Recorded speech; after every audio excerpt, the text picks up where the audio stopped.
என் நெஞ்சில் குடியிருக்கும்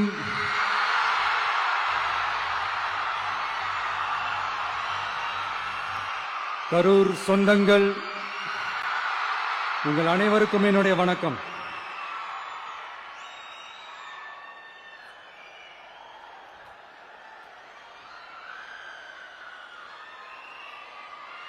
ஒரு மனுஷன் லைஃப்ல எவ்வளவு பெரிய ஒரு உயரத்துக்கு போனாலும் மனசளவுல சில வலிகள், காயங்கள், அதை மறக்க முடியாது இல்லையா? எல்லார் லைஃப்லயும் அப்படிதான், நமக்கும் அப்படிதான். நிறைய வலிகள், காயங்கள் எல்லாத்தையும் தாண்டி தான் வந்திருக்கிறோம். ஆனா எல்லாத்தையும் விட ரொம்ப ஜாஸ்தியான அந்த வலியும் அந்த காயமும் எனக்கு அந்த கரூர் சம்பவம் தான்.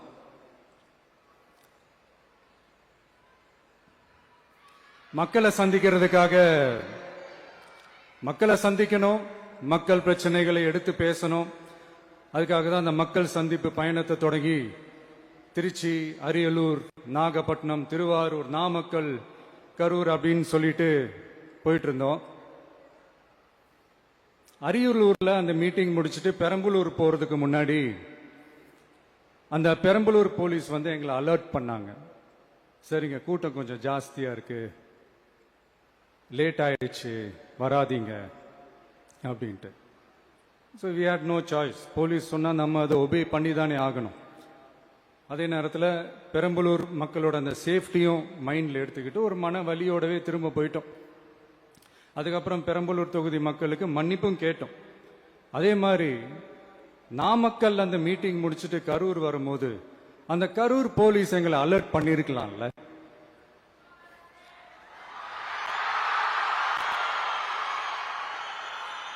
இல்ல சார், இங்க எதிர்பார்த்ததை விட கொஞ்சம் கூட்டம் அதிகமா இருக்கு, கண்ட்ரோல் பண்ண முடியல, வராதீங்க.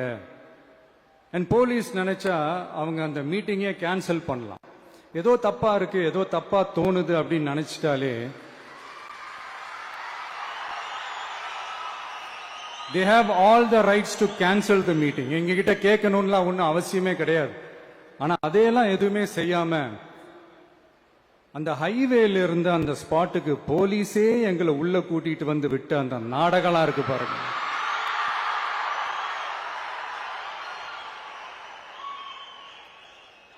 நம்பிட்டேங்க, முழுசா நம்பிட்டேன். அன்னைக்கு இருந்த அந்த கரூர் போலீஸ் பேசும்போது தேங்க்ஸ்லாம் சொன்னேன் அவங்களுக்கு. எனக்கு தெரியாது இப்படி ஒரு நாடகம் நடக்கும்.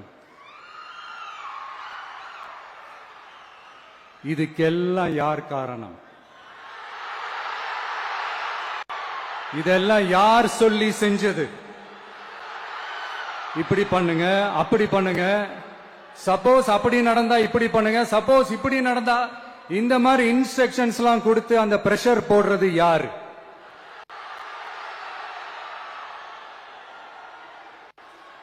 அந்த சம்பவத்துல நம்ம யாரெல்லாம் இழந்திருக்கோம் தெரியுமா? ஒரு டிவியில என் படமோ பாட்டோ வந்துச்சுன்னா, அம்மா விஜய் மாமா, அம்மா விஜய் மாமா அப்படின்னு சொல்லி அவங்க அம்மா கிட்ட சிரிச்சுக்கிட்டு அந்த டிவி ஸ்கிரீனை போய் தொட்டு முத்தம் கொடுத்துக்கிட்டு என் அக்கா தங்கச்சிங்களோட தங்க பிள்ளைகளை இழந்திருக்கோம்யா. மழலை கூட சரியா வராதப்போ ஒரு பேப்பர் மேகசின்ல என் போட்டோவை பார்த்தா அது சிரிச்சுக்கிட்டு அந்த கள்ளங்கபடம் இல்லாத அந்த சிரிப்பு, அந்த கடவுள் மாதிரி இருக்கிற அந்த பச்சை பிள்ளைங்களை இழந்திருக்கோம்யா. என் அக்கா, தங்கச்சி, அண்ணன், தம்பி, குடும்ப உறவுகளை இழந்து அந்த வலியோட இருக்கிற என்ன நீங்க ஏளனமா பேசுறீங்களா? என் மேல பழிய தூக்கி போடுறீங்களா? இப்படி ஒரு சம்பவம் நடந்துருச்சு. இது ஏன், எதனால, அதுக்கான பின்னணி என்னன்ட்டு அந்த வலியோட வீட்டுல உட்கார்ந்துட்டு இருக்கிற ஓடி ஒளிஞ்சிட்டான் வர சொல்றீங்களா? வாயின்னு முன்ன இருந்தா என்ன வேணாலும் பேசுவீங்களா?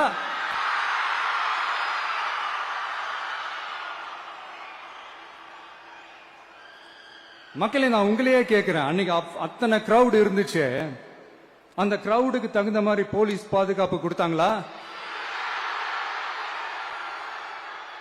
இந்த இடத்தை எடுத்துக்க சொல்லி நாங்க தான் சொன்னோம்னு ஒரு போலீஸ் ஆபீசர் பேட்டி கொடுக்கிறாரு. அதுக்கு என்ன அர்த்தம்? இவ்வளவு வலி, இவ்வளவு காயங்கள் கொடுத்துட்டு பழிய தூக்கி நம்ம மேல போட்டுட்டு அதுல ஒரு அரசியல் ஆதாயம் தேடுறீங்களேயா? இதுல வாய் கூசாம சட்டசபையில ஸ்டாலின் சார் நம்ம மேல திருப்பி விட்டு அங்க ஒரு அரசியல் செய்யறாரு. அதுக்கு என்ன அர்த்தம்? நமக்காக வந்திருக்கிற மக்களை காக்க வைக்கிறதுக்கு நான் ஒன்னும் ஆதாயம் தேடுற அரசியல்வாதி எல்லாம் கிடையாது. மக்களுக்காக அரசியலுக்கு வந்தவன் இந்த விஜய். எனக்காக எல்லாமும் கொடுத்த என் மக்களுக்காக எல்லாத்தையும் விட்டுட்டு மக்களுக்காக மட்டுமே அரசியலுக்கு வந்தவன் இந்த விஜய். அவங்களுக்காக நன்றி கடன் செலுத்துறதுக்காக மட்டுமே அரசியலுக்கு வந்தவன் இந்த விஜய். உங்களுக்கு தான் இந்த விஜய் பத்தி நல்லா தெரியுமே. ஆனா நம்ம எல்லாருக்குமே இத்தனை வலிகள் காயங்கள் கொடுத்தவங்களுக்கு இந்த 2026 தேர்தலில் தக்க பதிலடி கொடுத்துட்டீங்க. ஆனா அது மட்டுமே பத்தாது மக்களே, அது மட்டுமே பத்தாது. காலகாலத்துக்கும் எழுந்திருக்கவே முடியாத அளவுக்கு நிரந்தரமான ஒரு பதிலடியை நீங்க கொடுத்துக்கிட்டே இருக்கணும்.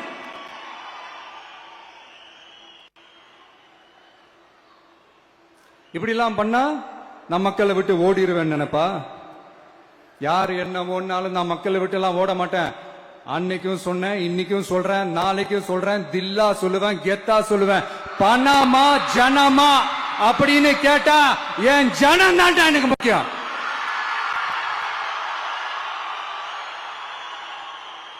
மக்களே, உங்களை விட எனக்கு இந்த காசு பணம் முக்கியமா என்ன?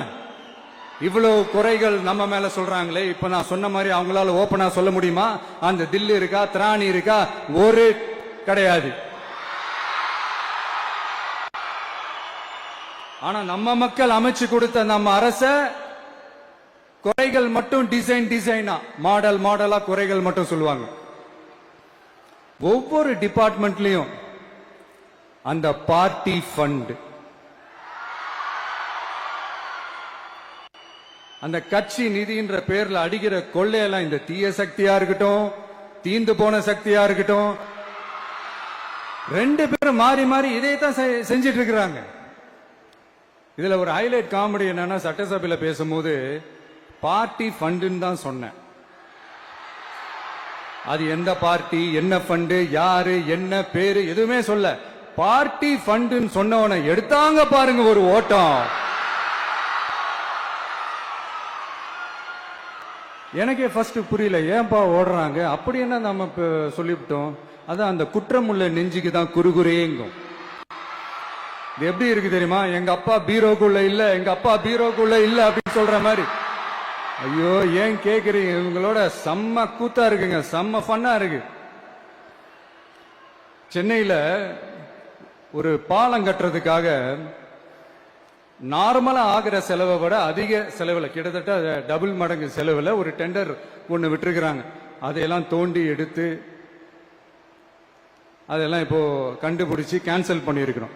இன்னும் எத்தனை கோடி ஊழல், எத்தனை லட்சம் கூடல் தோண்ட தோண்ட வருமோ எங்களுக்கே தெரியல. ஒவ்வொரு முகமுடியா கிழியுது. ஐயோ, இந்த விஜய் ஒவ்வொரு கதையா எடுத்து வெளியில விட்டுருவான் போலின்ட்டு திரும்புற பக்கம்லாம் கதறல் கதறல் கதறல். காதல் இருந்து ரத்தம் வராத குறை. ஆமா, இப்படி ஊழல்லே ஊறி போனவங்க இப்படிதான் இருப்பாங்க. இந்த 50-55 நாட்கள்ல அங்க செஞ்ச சில விஷயங்கள் சட்டசபையிலே எடுத்து சொன்னேன். பட் இங்க ஒரு சில விஷயங்கள் சொல்லணும்னு நினைக்கிறேன். இந்த மின்சாரத்துறையில இதுக்கு முன்னாடி போட முடியாம இருந்த அந்த பதவி உயர்வை இப்பதான் எங்களால போட முடிஞ்சது. அதுக்காக ஒரு அக்கா அழுதுகிட்டே ஒரு நன்றி சொன்னாங்களே, அதெல்லாம் உங்க கண்ணில் படாது அந்த வீடியோலாம். குறை சொல்றவங்களுக்கு அடுத்து லஞ்சம்லாம் ஒழிக்க முடியாது, ஊழல்லாம் ஒழிக்க முடியாது, அதெல்லாம் பிளட்டிலேயே ஊறி போய் இருக்கு அப்படின்னு சொன்னவங்க போய் ஒவ்வொரு கவர்மெண்ட் ஆபீஸா பாருங்க. ஒரு பைசா லஞ்சம் இல்ல, ஒரு பைசா ஊழல் இல்ல. வேலையெல்லாம் சும்மா டக்கு டக்கு டக்கு நடக்குது. ஒரு பெரியவர் ஒருத்தர் சொல்றாரு, தம்பி வேலையெல்லாம் நடக்குது, ஆனா அதையும் தாண்டி எங்களுக்கு மரியாதை கொடுக்கறாங்க தம்பி, உட்கார வச்சுலாம் பேசுறாங்க. இதெல்லாம் இதுக்கு முன்னாடி நடந்ததே இல்ல. அவனை போய் பாரு, இவனை போய் பாரு, இந்த ஆபீசரை போய் பாருன்னு சொல்லி அலைய விடுவாங்க. இப்ப லஞ்சம் இல்ல, ஊழல் இல்ல, வேலையெல்லாம் உடனே நடக்குது. மக்கள் அப்படி ஒரு பெருமூச்சு ஒண்ணு விடுறாங்க. அதை பார்த்து நமக்கு அப்படி ஒரு ஹாப்பினஸ். இதுக்கு மேல என்ன வேணும்? ஏன் இதெல்லாம் பண்ண முடியாது? மனசுன்னு ஒண்ணு இருந்தா பண்ணலாம். இப்ப பண்ணல. அதே மாதிரி இந்த எல்என்டி நிறுவனத்தோட 18,600 crore-க்கு 3 திட்டங்கள் அந்த ஒப்பந்தம் அந்த கையெழுத்து போட்டிருக்கிறோம். கிட்டத்தட்ட 8,200 பேருக்கு வேலை வாய்ப்பு. நான் சொல்றது அந்த 3 மாவட்டத்தை சேர்ந்தவங்களுக்கே அவ்வளவு வேலை வாய்ப்பு. குறுவை சாகுபடிக்காக 134 கோடியில அந்த சிறப்பு தொகுப்பு திட்டம் அறிவிச்சிருக்கிறோம் நம்ம விவசாயிகளுக்காக. இப்பவும் சொல்றேன், நம்ம விவசாய பெருமக்களே, உங்களோட இந்த அரசு கூடவே நிற்கும். பெண்கள் பாதுகாப்புக்காக சிங்கப்பெண் அதிரடி படை, அது உங்களுக்கு நல்லாவே முன்னாடியே தெரியும். வரப்போற அறிஞர் அண்ணா அவர்களுடைய பிறந்த நாள்ல உங்க அண்ணனுடைய அரசுல தாய் மாமன் தங்க மோதிர திட்டம் அறிவிக்கப்படும். இதெல்லாம் கேட்டாங்களே, வாக்குறுதி கொடுத்தீங்களே, என்னாச்சு என்னாச்சுன்னு. இந்த தீய சக்தி மாதிரி ரியல் தாய் மாமன்லாம் கிடையாது, ரியல் தாய் மாமன். எப்படி ரியல் தாய் மாமன்.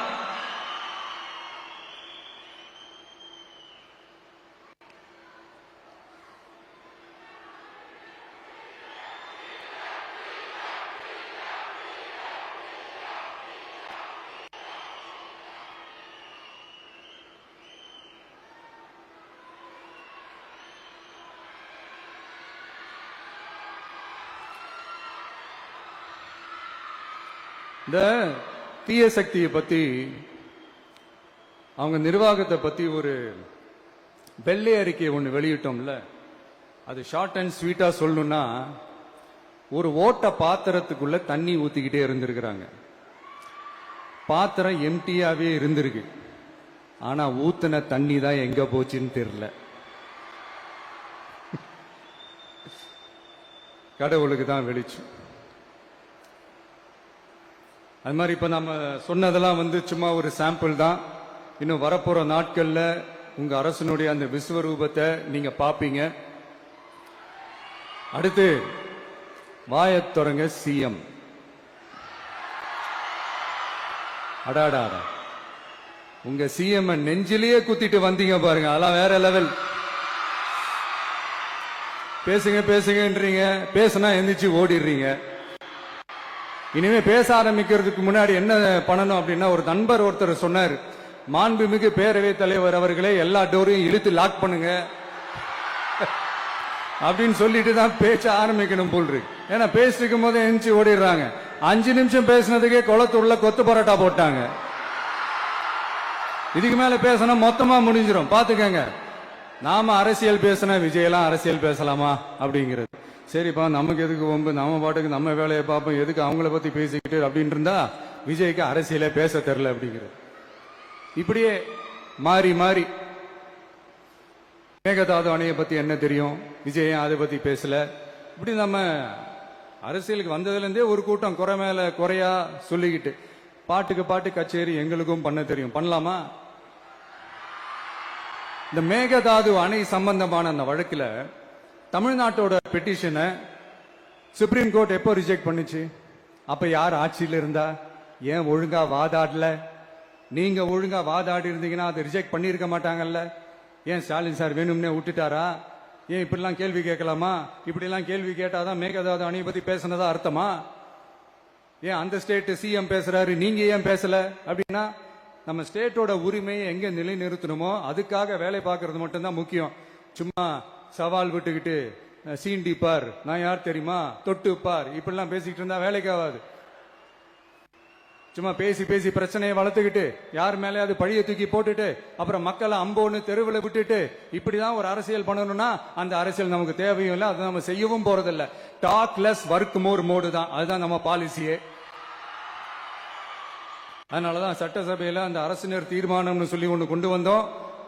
அது எப்படி டு டேக் இட் ஃபார்வர்ட், எப்படி கொண்டு போகணுமோ அதை சரியா செய்வோம். சென்ட்ரல் கவர்மெண்ட்ல இருந்து அந்த டீலிமிட்டேஷனை திரும்ப கொண்டு வர போறதா ஒரு பேச்சு ஒன்று அடிபடுது. யார் என்ன டீலிமிட்டேஷன் கொண்டு வந்தாலும் தமிழ்நாடு அது ஒத்துக்காது. நமக்கான இடத்தை யாரும் பறிக்கவும் முடியாது, அது பறிக்கவும் விட மாட்டோம். இப்படி நாம இருக்கும் போது இந்த தீய சக்தி திமுக எங்க போய் நிக்குது, யார் கதவை தட்டிக்கிட்டு நிக்குது, அது உங்களுக்கே நல்லா தெரியும். மக்களே, இந்த தீய சக்தியும் தீந்து போன சக்தியும் வேற வேறலாம் இல்ல, கூட்டு களவாணிங்க. சொல்ல முடியுமா அவங்களால? எங்களுக்குள்ள ஒட்டும் இல்ல, உறவும் இல்ல, அறிவிக்க முடியுமா, நிரூபிக்க முடியுமா? இந்த வரப்போற இடைத்தேர்தல் அதை நிரூபிச்சு காட்டுங்க, அப்புறமா பேசுங்க. மக்களை, என் மனசை விட்டு கரூர் எப்பவும் நீங்கவே நீங்காது. நமக்கு ஏற்பட்ட வேதனையான சம்பவத்தை, நமக்கு எதிராக நடந்த சதிய சூழ்ச்சிய இனி வர்ற ஜெனரேஷனும் அவங்களுக்கு தெரியப்படுத்தணும்ல. அதுக்காகவே இனி ஒரு அரசியல் சதிய, அரசியல் சூழ்ச்சிய யாரும் யோசிக்கவே கூடாதுன்றதுக்காகவே கரூர்ல ஒரு நினைவு சின்னத்தை நம்ம டிவிகே சார்பா அமைக்கப்படும் அப்படின்றத அறிவிக்கிறோம். அப்புறம் கரூர்ல இருந்து ஒட்டுமொத்த தமிழ்நாட்டு மக்களுக்கும் சொல்றேன், உங்க டிவிக்கு அரசு உங்களுக்காகத்தான் உழைக்கும். அடிப்படை வசதிகளை முதல்ல நிறைவேற்றணும். ஒரு பக்கம் நிதி நிலைமையை சரி செஞ்சுக்கிட்டே, இன்னொரு பக்கம் அப்படியே நாம சொன்னதுல பிரையாரிட்டி பார்த்து ஒவ்வொன்னா படிப்படியா நிறைவேற்ற ட்ரை பண்ணுவோம். இது எப்பவும் உங்களுக்கான அரசா தான் இருக்கும். இந்த விஜய் உங்க விஜயா தான் இருப்பான். நீங்க உரிமையோட உங்க கவர்மெண்ட்டை நீங்க அணுகலாம்.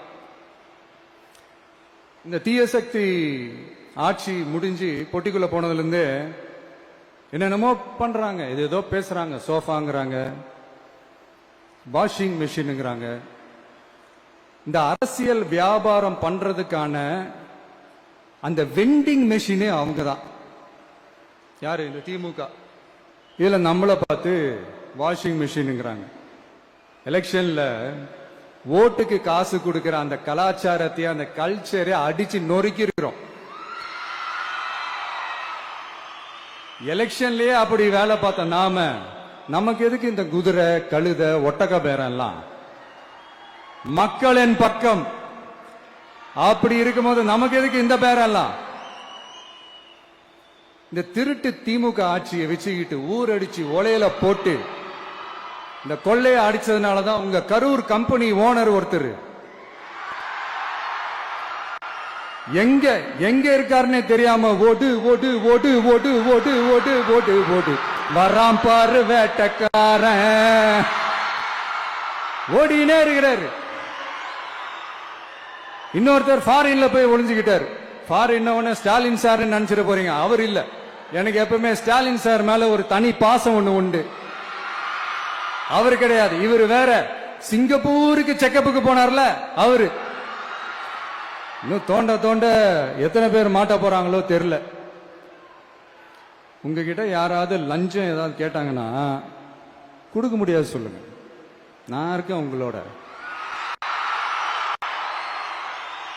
அப்படியே யாராவது போர்ஸ் பண்ணாங்கன்னா, இது எங்க மகன், எங்க புள்ள, எங்க அண்ணன், எங்க தம்பி, எங்க விஜய், எங்க விஜயோட ஆட்சின்னு ஸ்ட்ராங்கா சொல்லுங்க. மக்களை, நீங்க கூட இருக்கும் போது லஞ்ச ஊழல் மட்டும் இல்ல, அதிகாரத்தை வச்சு ஆட்டம் போடுற யாரா இருந்தாலும் அடங்கிடுவாங்க. இந்த கடமை, கண்ணியம், கட்டுப்பாடுன்ட்டு ஒரு காலத்துல கொள்கையோடு இருந்த கட்சியெல்லாம் இன்னைக்கு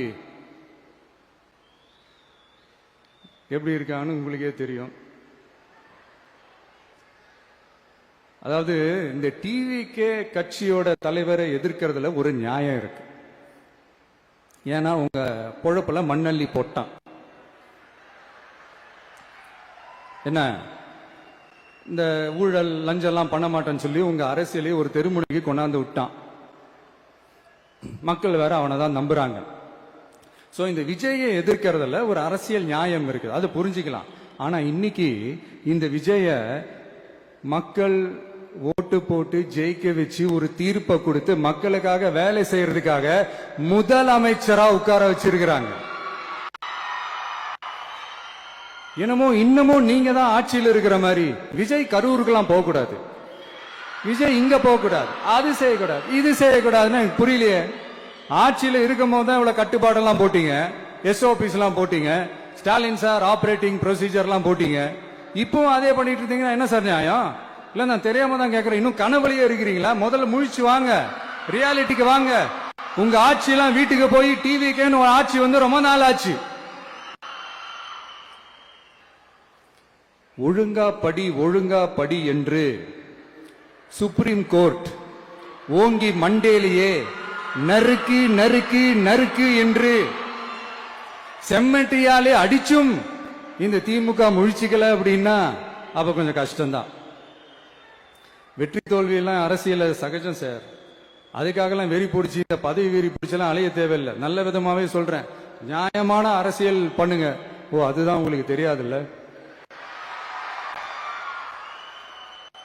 இந்த தீய சக்தி திருத்தவும் முடியாது, அவங்களா திருந்துவாங்கன்னு பார்த்தா அதுவும் நடக்க போறதில்ல. அதனால வரப்போற இடைத்தேர்தல மக்களே, இந்த தீய சக்தி திமுகவை நல்லா வெச்சு வெளுத்து விடுங்க. கான்பிடண்டா இருங்க மக்களே, நல்லதே நடக்கும், வெற்றி நிச்சயம்.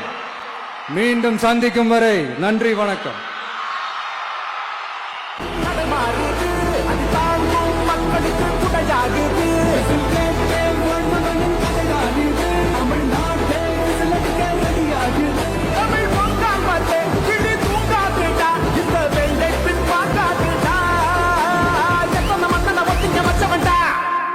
நான் தன்னந்தனியாளு, நீயாள நம்ம பாரு. கொஞ்சம் நவந்தானா இங்க எட்டு தோடி பேரு.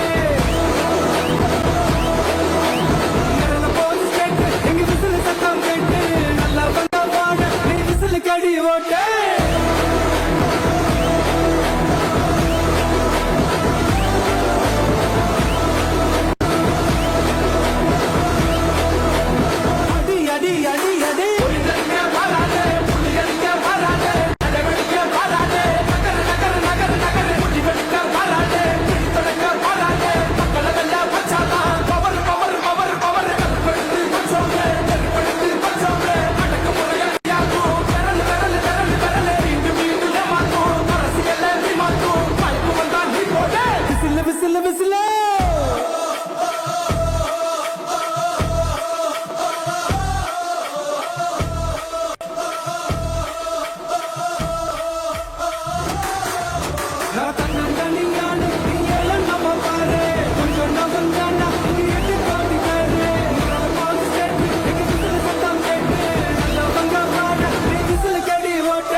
உங்க விஜய் நான் வர